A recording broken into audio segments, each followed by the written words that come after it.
We talked a little bit about culture, and that's one of the compelling arguments for ESOP is maintaining or shifting the culture. What have you seen with regard to any changes in employee mindset, productivity, engagement once people become owners of their business? Yeah, there are academic studies. One of the favorite subjects of dissertations for people that are getting a PhD in management is to study ESOP versus non-ESOP companies. And if you Google it, you'll see a lot of studies that come out of Rutgers University on this subject.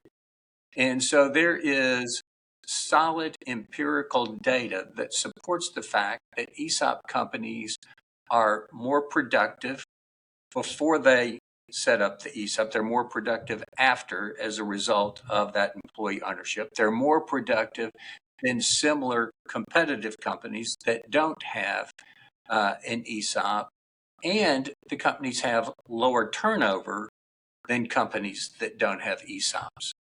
So it's not just intuitive that employees would be more tied to their business and more motivated since they're now owners. There's lots of empirical evidence that that intuition is reality. For sure. I mean, if you're an owner of the business, you're going to behave differently than somebody who doesn't care, right? Right. It's like And between owning a home and renting an apartment. You take much better care of the home that you own than the apartment that you're just renting.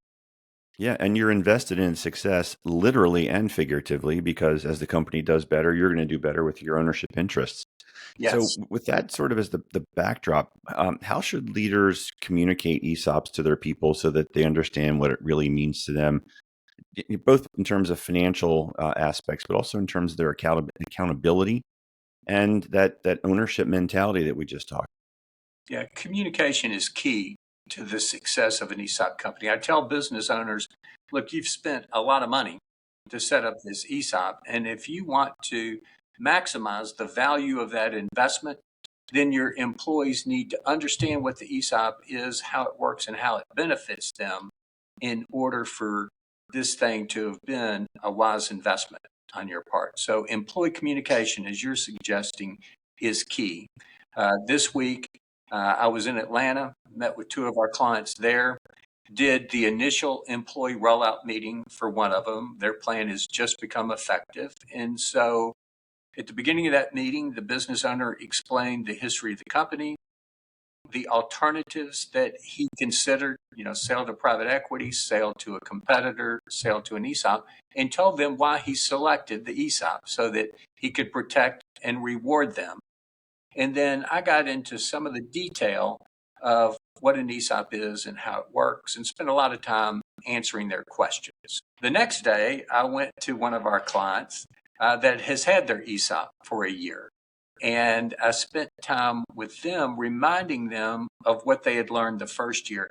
And in that second meeting, after they've had the plan for a year, they have a lot more questions. And so we spent a lot of time answering questions. And at the end of that meeting, we handed out their first annual statement, which is what really causes the ESOP to come to life for the employees. So communication is critical. So many of our clients post banners or posters around the building talking about the fact that they are an employee-owned company. They often put that message on their equipment and their trucks. They put it on their letterhead. It's spread out everywhere so that it's always in front of the employees and importantly, in front of their customers. Because